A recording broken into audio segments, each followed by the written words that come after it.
Players unknown Battleground PUBG आपने बहुत बार खेली होगी, लेकिन आपको क्या ये पता है कि उसका नाम किस तरीके से पड़ा था और किसने उसका नाम रखा था। और आपको क्या ये पता है कि पबजी के अंदर जो ब्लू जोन होता है वो कैसे आया, मतलब उनके अंदर विचार कैसे आया कि हमें ब्लू जोन रखना चाहिए और ब्लू जोन से कितने ज़्यादा लोग मर जाते हैं। तो आज आप ऐसे ही पबजी से रिलेटेड नहीं पर पबजी के साथ साथ कुछ और भी ऐसे फैक्ट्स को जानोगे कि आपको मजा आएगा। तो चलिए वीडियो को स्टार्ट कर। फैक्ट नंबर 10, क्या आपको पता है कि भारत का एकमात्र ऐसा रेलवे स्टेशन है जिसके अंदर सिर्फ महिला कर्मचारी है और उस स्टेशन का नाम है मारडूंगा। जी हाँ, मारडूंगा। फैक्ट नंबर 9, क्या आपको पता है कि पूरे भारत के अंदर कितने बंदूकें पाई जाती है, लाइसेंसधारी बंदूकें? तो उनकी संख्या है 33.79 लाख और उनमें से 12 लाख तो सिर्फ उत्तर प्रदेश में पाई जाती है। मतलब आप सोच सकते हैं उत्तर प्रदेश। फैक्ट नंबर 8, दुनिया का ऐसा एक अनपढ़ कारीगर है जिसकी बराबरी कोई नहीं कर सकता और उसका नाम है चिड़िया। जी हाँ, वो कहीं पढ़ने नहीं जाती, उनकी कारीगरी जो घोंसले बनाते और ऐसे जो घर बनाते हैं उनके, मतलब उनकी बराबरी भाई कोई नहीं कर सकता उनके वजन से और कद से।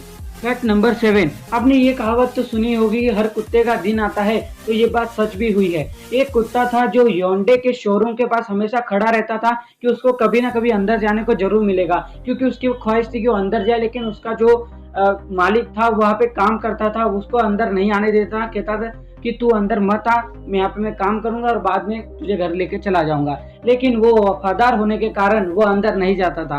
तो एक बार योंडे के शोरूम के मालिक ने उसे देखा और उसे कहा कि इसकी वफादारी से वो उतना ज्यादा खुश हुआ कि उसको वहाँ का कर्मचारी बना दिया और उसको एक प्रमाण पत्र भी दिया, मतलब पहचान पत्र भी दिया। मतलब आप सोच सकते हैं कि वफादारी हमेशा काम आती, तो आप भी ईमानदारी से हर काम किया कीजिए। तो चलिए एक और फैक्ट जानते हैं। फैक्ट नंबर 6, कि भैया एक और ऐसा कुत्ता है जो कि तिब्बत में पाया जाता है और वो सबसे महंगा कुत्ता है। मतलब आप उसकी प्राइस सुनेंगे ना तो कितनी प्राइस होगी उसकी? 500 के डॉलर्स नहीं, $1 मिलियन नहीं, $1.5 मिलियन की उसकी कीमत है और वो बढ़ती भी रहती है, सोच सकते हैं आप। और सबसे बड़ा कुत्ता है, उसकी लंबाई ही 33 सेंटीमीटर से लेकर 56 सेंटीमीटर तक की होती है और उसका वजन तो 73 किलो तक का होता है। फैक्ट नंबर 5, 2004 में सैमसंग ने एंड्रॉयड को ये कहकर ठुकरा दिया था कि भाई तुम हमारी बहुत ज़्यादा काम नहीं आओगे, हमें तुमसे कोई इतना ज़्यादा फायदा नहीं होगा। इसीलिए सैमसंग ने एंड्रॉयड को ठुकरा दिया था और आज आप तो जानते ही है इतना आगे बढ़ चुका है।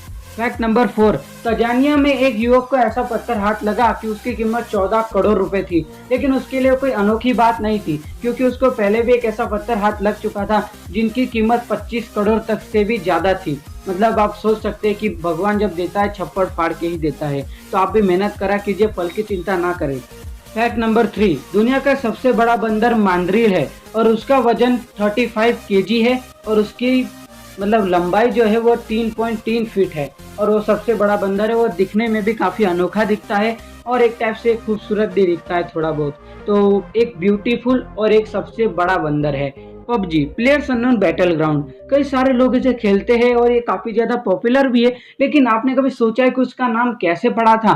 तो उसका नाम इस प्रकार से पड़ा था कि उनके जो डेवलपर थे ब्रैंडन ग्रीन, वो एक गेम खेला करते थे जिसका नाम था आर्मा 2 और उस गेम को बहुत ज्यादा खेलने के कारण उन्होंने यहाँ पे उनका यूजर नेम भी था प्लेयर्स अननोन और उसी की वजह से उसी गेम से इंस्पायर होकर उन्होंने ये गेम बनाई थी। तो इसीलिए उन्होंने उनका नाम रखा था प्लेयर्स अननोन। और बैटल ग्राउंड तो पता ही है भाई, बैटल ग्राउंड गेम है, इसलिए तो इस प्रकार से इस गेम का नाम पड़ा था।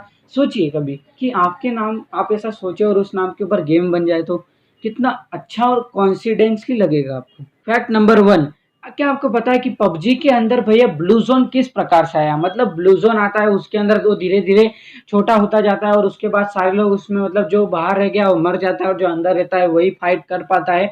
तो एक कैसे उन्होंने सोचा कि भैया हम ऐसा ब्लू जोन लाएंगे और उसी के कारण भैया मैच जल्दी खत्म होगा, वरना ब्लू जोन ना हो तो सब कैंप करके ही बैठ जाएंगे। तो इसका जो एक सोवियत यूनियन की जो प्रजाति थी जहाँ पे रहती थी, उनका जो इलाका था वो भी कुछ इस प्रकार से ही था। वहां पे भी ऐसा कुछ ब्लू जोन जैसा था, मतलब वो ब्लू जोन नहीं था लेकिन ब्लू जोन जैसा था। इसलिए उन्होंने वहां से ये कॉन्सेप्ट लिया था मतलब आप सोच सकते हैं कि भैया रियलिटी में भी पबजी जैसी चीज़ें हुई है, और ऐसी भी कई सारी चीज़ें हुई है जो हम आने वाले वीडियो के अंदर आपसे शेयर करेंगे। तो यार क्या कर रहे हो यार, सब्सक्राइब कर दो चैनल को और साथ ही साथ घंटे को दबाओ ताकि वीडियो की नोटिफिकेशन तुम्हें सबसे पहले मिले। और मैं मिलूंगा तुमसे नेक्स्ट वीडियो में, तब तक के लिए जय हिंद, वंदे मातरम, स्टे सेफ रहिए और घर में रहिए और बोलिए जय श्री राम।